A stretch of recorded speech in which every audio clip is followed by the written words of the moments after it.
بات میں سے ہے۔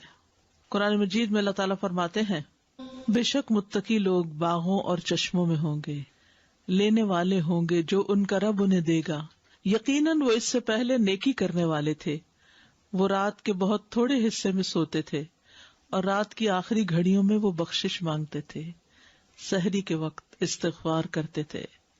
اس آیت کا مقصد یہ ہے کہ وہ راحت اور نفس کے سکون کے اوقات میں عبادت کی مشقت کو برداشت کرتے ہیں، یعنی جب ساری دنیا سوتی ہے، آرام کرتی ہے، تو وہ اپنے آپ کو عبادت میں تھکاتے ہیں اور دن کی مشقتوں سے صرف تھوڑا ہی آرام حاصل کرتے ہیں۔ حسن بصری کہتے ہیں انہوں نے رات کے قیام کی تکلیف کو برداشت کیا اور وہ قیام کرنے کے لیے رات کو تھوڑا ہی سوتے ہیں، یعنی تھوڑا سا سوتے ہیں پھر کھڑے ہو کر عبادت کرنا شروع کر دیتے ہیں۔ راتوں کو قیام کرنے والوں کی تعریف کی گئی ہے قرآن مجید میں، فرمایا امن هو قانت آناء اللیل ساجدا وقائما یحذر الآخرة ویرجو رحمت ربہ قل هل يستوی الذین یعلمون والذین لا یعلمون انما یتذکر اولو الالباب۔ کیا یہ بہتر ہے یا وہ شخص جو رات کی گھڑیوں میں سجدہ کرتے ہوئے اور قیام کرتے ہوئے عبادت کرنے والا ہے، آخرت سے ڈرتا ہے اور اپنے رب کی رحمت کی امید رکھتا ہے؟ کہہ دو کیا برابر ہیں وہ لوگ جو جانتے ہیں اور وہ جو نہیں جانتے؟ نصیحت تو بس عقل والے ہی قبول کرتے ہیں۔ جنت میں جانے والوں کی صفات بھی یہی ہیں، والذین یبیتون لربہم سجدا وقیاما، وہ لوگ جو اپنے رب کے لیے سجدہ کرتے ہوئے اور قیام کرتے ہوئے رات گزارتے ہیں، یعنی رات کو عبادت کرتے ہیں، اور جو کہتے ہیں اے ہمارے رب ہم سے جہنم کا عذاب پھیر دے، بے شک اس کا عذاب ہمیشہ چمٹ جانے والا ہے۔ رات کو تہجد پڑھنے اور اس میں دعا کرنے والوں کی جزا کیا ہے؟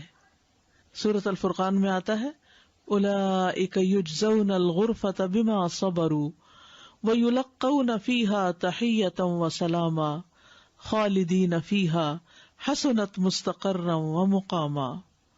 ان لوگوں کو جزا میں بالا خانہ دیا جائے گا اس لیے کہ انہوں نے صبر کیا، اور اس میں ان کا استقبال زندگی کی دعا اور سلام کے ساتھ کیا جائے گا، ہمیشہ اس میں رہنے والے، اور وہ ٹھہرنے اور رہنے کی اچھی جگہ ہے۔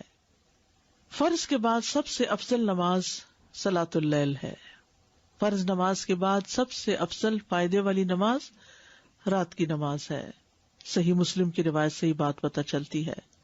معاذ بن جبل کہتے ہیں سنن ترمذی کی روایت میں کہ میں ایک سفر میں نبی صلی اللہ علیہ وسلم کے ساتھ تھا۔ ایک دن صبح کے وقت میں آپ سے قریب ہوا اور ہم سب چل رہے تھے، تو میں نے کہا اللہ کے رسول آپ مجھے کوئی ایسا عمل بتائیے جو مجھے جنت میں لے جائے اور مجھے آگ سے دور رکھے۔ ہم سب کی یہی تڑپ ہوتی ہے، یا اللہ کوئی کام پتہ چلے کہ جس سے کر کے ہم تیری جنت کو پا سکے، وہاں تک پہنچ سکے اور آگ سے بچ جائیں۔ آپ نے فرمایا تم نے ایک بہت بڑی بات پوچھی ہے، اور بے شک یہ عمل اس شخص کے لیے آسان ہے جس کے لیے اللہ آسان کر دے۔ تم اللہ کی عبادت کرو، اس کے ساتھ کسی کو شریک نہ ٹھہراؤ، اور تم نماز قائم کرو، زکوٰۃ دو، اور رمضان کے روزے رکھو، اور بیت اللہ کا حج کرو۔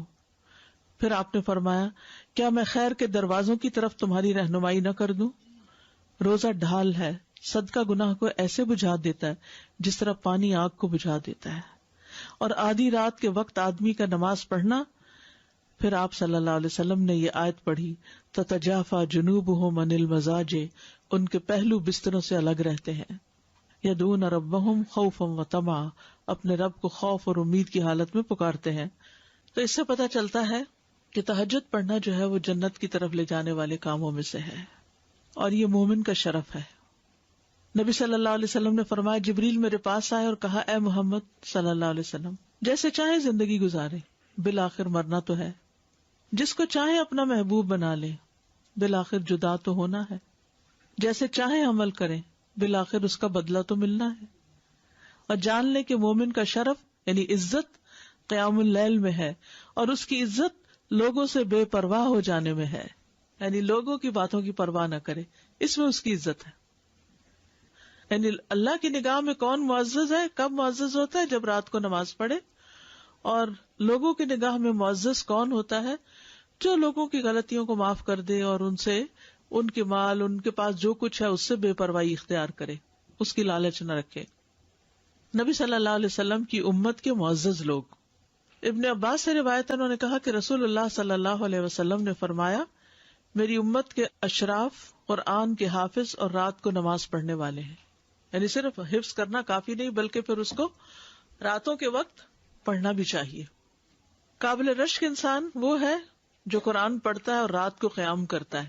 اس کے پہلو میں ایک شخص ہوتا ہے جو قرآن نہیں جانتا، بس وہ اس قیام کرنے اور اسے جو اللہ نے قرآن میں سکھایا اس پہ رشک کرتا ہے اور کہتا ہے اگر اللہ مجھے بھی ایسا علم دے تو میں بھی اس کی طرح قیام کروں. یعنی ایک شخص خود حافظ نہیں لیکن کسی کو دیکھتا ہے تو رشک کرتا ہے یا اللہ میں بھی حافظ ہوتا تو میں بھی اس کی طرح قرآن پڑھتا. کیونکہ رشک کا جذبہ انسان کے اندر ہے، تو بجائے اس کے کہ ایسی چیزوں میں رشک کرے جو دنیا سے متعلق ہے، جو فانی ہے، ہاتھ سے جانے والی ہے، کیوں نہ رشک کرے انسان نیکی کے کاموں پر کہ جو ہمیشہ ہمیشہ کے لیے فائدہ دینے والے ہیں.